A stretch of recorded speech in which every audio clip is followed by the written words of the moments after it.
L'île maudite. Il était une fois Manon et Marc. Vous vous souvenez?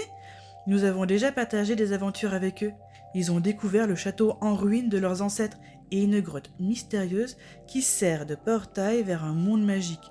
L'une de leurs aïeules était d'ailleurs une magicienne. Elle s'appelait Rose. Aujourd'hui encore, ils vont vivre une aventure incroyable et vont en découvrir plus sur leur famille. Ce jour-là, les deux cousins étaient chez Manon pendant que les parents de Marc étaient partis en week-end en amoureux. Même si le jeune garçon était heureux de passer du temps avec sa cousine, qui faisait du mieux qu'elle pouvait pour qu'il ne s'ennuie pas, il était un peu triste. Perdu dans ses pensées, il caressait le bracelet que lui avait offert la reine des fées quelques mois plus tôt, quand soudain il aperçut une lueur. « Manon, ton collier, il brille !»« Mais tu dis n'importe quoi, il brille pas !» lui dit-elle en regardant le collier qu'elle ne quittait que pour dormir. Marc se leva et se dirigea vers sa cousine et observa son collier de plus près. Il ne brillait plus, effectivement. Il avait dû rêver un instant.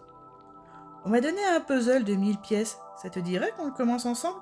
Ça t'évitera de t'endormir, » lui proposa Manon avec un clin d'œil. Marc lui fit une grimace, mais il accepta avec plaisir. Tous les deux adoraient les puzzles.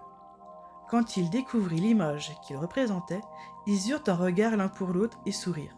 C'était une forêt avec les ruines d'un château d'un côté et l'entrée d'une grotte de l'autre. Nous étions au mois de janvier et c'était un week-end pluvieux, donc pas vraiment le temps à mettre le nez dehors. Cela faisait déjà un moment que Manon et Marc avaient commencé le puzzle quand le père de Manon frappa à la porte. « Tout va bien ici? Ça vous dirait de sortir un peu ce soir les enfants? Escape game et restaurant ?» La réponse fut sans appel. C'était un grand oui. En attendant, il pouvait continuer de jouer. Il ne partirait qu'après le goûter. Marc cherchait avec attention une pièce qui lui manquait. Machinalement, il joua avec son bracelet et une nouvelle fois le collier de Manon se mit à briller. « Non mais cette fois, je rêve pas, ton collier brille !»« Mais le tien aussi !» répondit la jeune fille un peu surprise.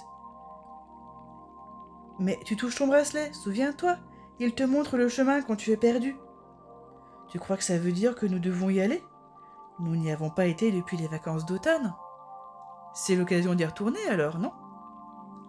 La décision était prise, ils allaient repartir à Cristallinia. Tous les deux fermèrent les yeux, se donnèrent la main et de l'autre ils saisirent leur collier et prononcèrent le lieu de la destination.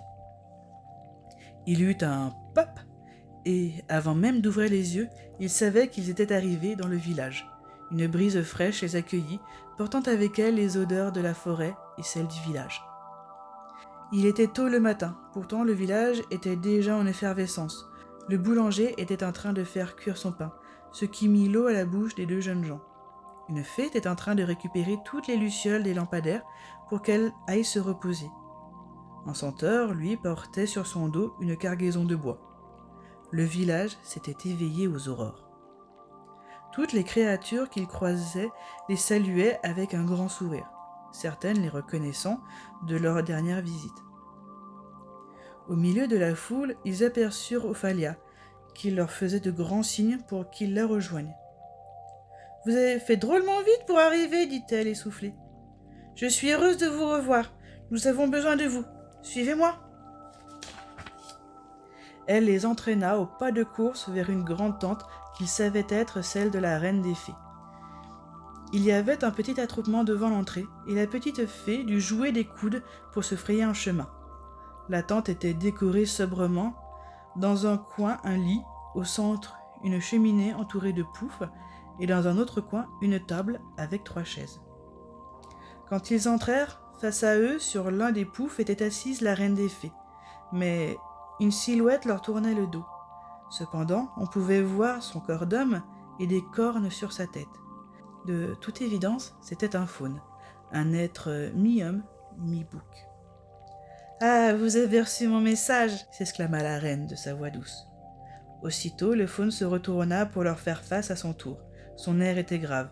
« Venez vous asseoir, nous avons à parler. » Les deux cousins s'installèrent sur un pouf. Le feu qui crépitait doucement dans l'âtre les réchauffa. Ils avaient oublié de prendre des vêtements chauds et le regrettaient un petit peu. « Je vous présente Il Encore. Et comme vous l'avez déjà remarqué, c'est un faune. Vous l'avez aussi sans doute remarqué, notre village ne compte pas de faune parmi ses habitants. Pour la simple raison qu'il y a longtemps, ils ont décidé d'aller vivre sur une île par-delà la mer. Aujourd'hui, ils sont en danger. Une force obscure envahit leur île et ils disparaissent les uns après les autres. Il encore est venu quérir notre aide et nous avons besoin de vous. Cela vous permettra également d'en découvrir plus sur votre famille. Vous l'ignorez peut-être, mais le père de Rose était un faune. Ilana s'interrompit pour voir la réaction des deux adolescents et connaître leur réponse. Manon et Marc restèrent un instant sans voix, puis ils se jetèrent un coup d'œil pour se concerter et, d'une seule voix, ils acceptèrent la mission. Leur départ était prévu pour le lendemain. Le restant de la journée a été réservé aux préparatifs pour le voyage. On leur donna des vivres, bien sûr, mais aussi d'autres vêtements, plus chauds et plus adaptés à leur destination. Bien sûr, la nouvelle s'était répandue dans le village, et certaines personnes craignaient que ce mal atteigne leurs côtes. La journée passa à une vitesse folle, et on leur conseilla de se coucher tôt. Il était prévu de jeter l'ancre au milieu de la nuit. « Tu as peur, toi » demanda Manon. « Oui, pas toi » répondit Marc. « Si, bien sûr. Tu crois qu'on va réussir à les sauver ?»« Je sais pas, on verra bien. Mais nous n'avons plus vraiment le choix de toute façon. Il faut qu'on dorme, la journée demain va être longue. » Ophalia vint doucement les réveiller alors qu'il faisait encore nuit. Sans un mot, ils se préparèrent et suivirent la petite fée qui éclairait le chemin à l'aide d'une petite lanterne suspendue au bout d'un bâton. Le petit groupe traversa la forêt et arriva enfin sur la plage où le clair de lune faisait apparaître le petit bateau du faune qui les attendait. Il encore les accueillit d'un hochement de tête. Ophalia les aida à monter à bord et leur fit ses au revoir. Puis la petite fée souffla doucement dans sa main, les voiles du bateau se gonflèrent et le bateau prit le large, guidé par les étoiles. Le bateau était tout juste assez grand pour tous les trois. Manon et Marc avaient essayé de discuter avec le faune, mais celui-ci ne leur répondait pas, ou quand il le faisait, c'était par un simple grognement. Ce voyage fut calme et peu de temps après le déjeuner, ils aperçurent l'île qui se dessina à l'horizon. Il ne fallut pas beaucoup de temps pour arriver sur l'île où tout un attroupement les attendait. Quand il posa un sabot à terre, il encore fut accueilli par un autre faune, le chef de la tribu probablement, qui l'enlaça et ils échangèrent quelques mots que les adolescents ne purent entendre. « Ainsi vous êtes les héritiers d'Afulver. Je suis ravi de faire votre rencontre, même si les temps sont durs. Vous êtes ici, chez vous. Vous avez fait un long voyage, mais le temps presse. Allons nous asseoir près d'un feu et discutons. » Ils allèrent s'installer dans une petite maison en bois, pendant que le reste de la tribu retournait à ses activités. Afulver a été l'un de nos chefs autrefois, un très bon chef, si l'on en croit les récits. Mais les faux ne sont pas connus pour être les créatures les plus obéissantes. Ainsi, il a séduit Dame Lune, qui a succombé à ses charmes, et la petite Rose est née. Mais comme c'était un acte impardonnable, il a dû être banni de l'île et nous n'avons plus de nouvelles. Vous savez déjà ce qui se passe ici, bien sûr. Mangez un morceau et nous irons voir après le fléau qui s'est abattu sur nous. Ils prirent avec plaisir la collation qui leur était proposée, une sorte de pain avec du miel et des fleurs. C'était incroyablement beau. Enfin, ils prirent le chemin qui s'enfonçait dans l'île et marchèrent un long moment dans une jungle luxuriante. D'un coup, ils arrivèrent dans une clairière qui était comme coupée en deux. Une partie belle et verdoyante, l'autre cramoisie et morte. 2 gardes étaient postés là pour surveiller la progression du mal qui touchait l'île. La moitié de l'île est comme ça, et quand on s'en approche, on disparaît. De temps en temps, on voit cette ombre qui passe. Il désigna une masse sombre qui flottait entre les arbres morts. Le petit groupe resta là un moment à discuter des ancêtres des enfants, mais quand la nuit commença à tomber, ils rentrèrent au village et allèrent se coucher rapidement après le dîner. Les enfants furent réveillés par le chef du village. Il faisait déjà jour. « Vous devez venir voir ça. » Et ils prirent le même chemin que la veille. Ils arrivèrent dans la clairière, sauf que cette fois, elle n'était plus coupée en deux, mais elle était entièrement verte et fleurie. Le mal avait régressé, Il se trouvait bien loin et l'ombre qui planait aussi. Comme dans la forêt avec ton coquillage, tu te souviens ? Interrogea Marc en se retournant vers sa cousine. Mais oui, bien sûr. Manon se retourna vers le chef du village. Où se trouve le point le plus haut de l'île ? Il n'est pas très loin d'ici, mais c'est un lieu sacré. Seuls les chefs peuvent y aller. Nous sommes les héritiers d'un de vos chefs. C'est vous qui nous l'avez dit. Et puis, ça va sauver votre île. Alors c'est d'accord, allons-y.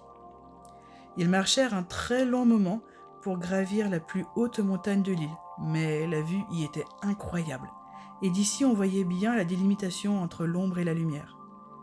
Manon prit le coquillage qu'elle avait dans la poche, l'embrassa et le posa sur une pierre plate posée là. Ils redescendirent en silence. Il fallait attendre le lendemain pour savoir si cela avait marché. Les deux cousins se levèrent avec le soleil, tant ils avaient peur que ça n'ait pas marché. Ils sortirent de leur petite maison et allèrent à la rencontre du chef, qui parlait avec deux gardes. « Toute la noirceur est partie, et c'est grâce à vous !» Soudain, devant leurs yeux, apparurent le fantôme d'un faune. « Je suis désolé, tout est de ma faute. Quand j'ai été banni de l'île, j'étais tellement en colère que je me suis juré de revenir me venger. Et je suis revenu après ma mort, hanter l'île. Mais quand je vous ai vus, les enfants, toute la colère m'a quitté, comme par magie. Et maintenant, je peux partir en paix. Merci. » Et le fantôme d'Afulver s'évapora. La mission des enfants était accomplie, ils pouvaient rentrer chez eux. Il encore fit envoyer un message à Elana pour la remercier et lui dire que les enfants avaient réussi. Après avoir dit au revoir au village, les enfants prirent leur collier et voyagèrent jusqu'à la chambre de Manon. On frappa à la porte. C'était le père de la jeune fille. « Il n'a pas beaucoup avancé, ce puzzle. Mais vous vous êtes déguisé ?» Les enfants se regardèrent et explosèrent de rire en voyant les vêtements de l'autre monde. Ils décidèrent de rester comme ça pour faire l'escape game et le restaurant.